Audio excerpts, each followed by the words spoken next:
তৃণমূলের প্রাক্তন বিধায়ক তপন চট্টোপাধ্যায়ের বাড়িতে এই সময় দেখা যাচ্ছে সেখানে তল্লাশি চলছে, কেন্দ্রীয় বাহিনী রয়েছে, পূর্বস্থলী থানার পুলিশ, সেখান থেকে দেখা যাচ্ছে যে প্রচুর ত্রাণ সামগ্রী উদ্ধার করছে। একবারে তিরপল সেই ছবি দেখাবো যে তার যে বাড়ি, সেই বাড়ির ভিতর থেকে কিন্তু এইভাবে একের পর এক তিরপল সেগুলো কিন্তু দেখা যাচ্ছে। এবং একটু ক্যামেরা পার্সনকে বলবো দেখানোর জন্য যে আমরা দেখতে পাচ্ছি তপন চট্টোপাধ্যায় তিনিও কিন্তু বসে রয়েছেন এবং তার সামনেই কিন্তু এইভাবে একের পর এক তিরপল নিয়ে যাওয়া হচ্ছে। ত্রাণ সামগ্রী পাঠিয়েছিল প্রশাসন, রাজ্য সরকার পাঠিয়েছিল, সেই সময়ে প্রাক্তন বিধায়ক তপন চট্টোপাধ্যায়কে পাঠিয়েছিল, সেই সময় তিনি বিধায়ক ছিলেন, এবং সেগুলো এখানে পাঠানো হয়েছে। এবং এখানেই প্রশ্ন উঠছে যে এত তিরপল কিভাবে তার বাড়িতে মজুত হয়েছে, সেই প্রশ্ন কিন্তু ইতিমধ্যেই উঠতে শুরু করেছে। প্রথমে তার বাড়ি থেকে একাধিক এরকম ত্রাণ সামগ্রী উদ্ধার হয়, পূর্বস্থলী থানায় নিয়ে যায়, সেখানে জিজ্ঞাসাবাদের পর জানতে পারে তার বাড়ির ভেতরে আরেকটা ঘরের মধ্যে এগুলো লোকানো রয়েছে। এবং এর পরেই পুলিশ এসে সেখানে তল্লাশি চালাচ্ছে, সেই ছবি দেখাবো। পূর্বস্থলী থানা পুলিশ যেমন রয়েছে, একেবারে কেন্দ্রীয় বাহিনী সেখানে ঘিরে রয়েছে পুরো বাড়ি, এবং এই জিনিসপত্র উদ্ধার করা হচ্ছে। ইতিমধ্যে সিজার লিস্ট তৈরি করা হচ্ছে, কি কি পাওয়া গিয়েছে সেটাও কিন্তু সিজার লিস্ট তৈরি করা হচ্ছে, এবং আরও কিছু আছে নাকি সেটাও জানার চেষ্টা করা হচ্ছে। রানা দাস, এবিপি আনন্দ, পূর্ব বর্ধমান।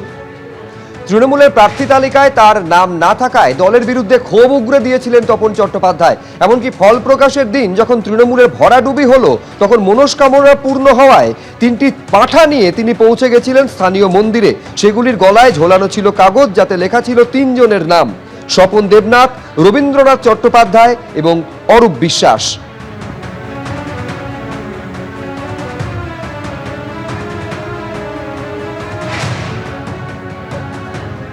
গ্রেফতার করা হলো প্রাক্তন তৃণমূল বিধায়ক অসিত মজুমদারকে।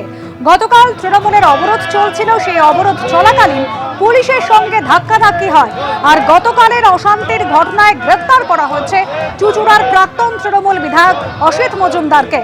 সোনারপুরে গতকাল জনরোষের মুখে পড়েন অভিষেক বন্দ্যোপাধ্যায়, আর সেই ঘটনার প্রতিবাদে চুঁচুড়ায় বিক্ষোভ দেখাচ্ছিল তৃণমূল কংগ্রেস। সেই সময় পুলিশের সঙ্গে ধস্তাধস্তি, সেই ঘটনায় 10 জনকে গ্রেফতার। প্রাক্তন তৃণমূল বিধায়ক অসিত মজুমদার সহ 10 জনকে গ্রেফতার পুলিশের।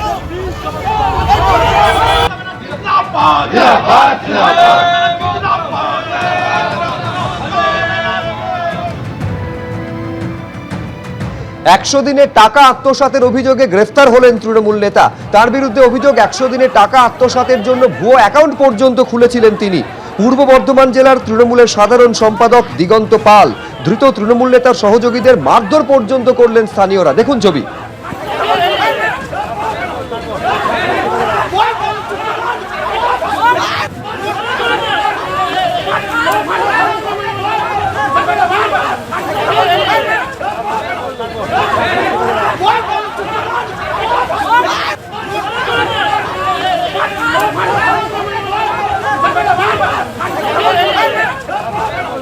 এতদিন জনগণ ভয়ে মুখ খুলতে পারেনি, আজকে জনগণ মুখ খুলছে। যারা কাটোয়াকে একদম বিষাক্ত করেছিল, এই দিগন্ত পাল, এই বিশ্বনাথ সাহা এবং কাটোয়ার সর্বময় যে জেঠু নামে পরিচিত শান্তির কর্তা কিন্তু অশান্তির বাসা, তো তাদের নামে আজকে মানুষ কিন্তু মুখ খোলার সাহস পাচ্ছে। এটাই হচ্ছে সবথেকে পজিটিভ দিক।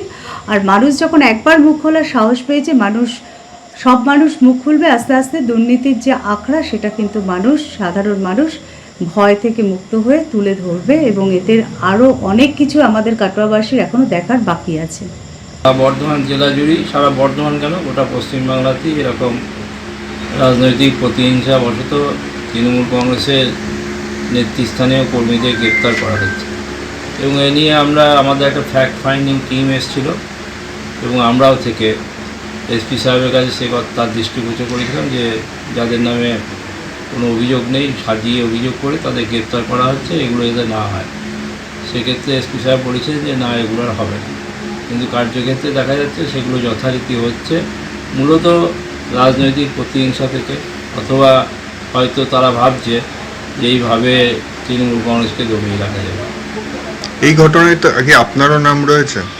সেটা আমি এখন দেখিনি, থাকতেও পারে। কি মানে প্রতিরোধ কিভাবে করবেন?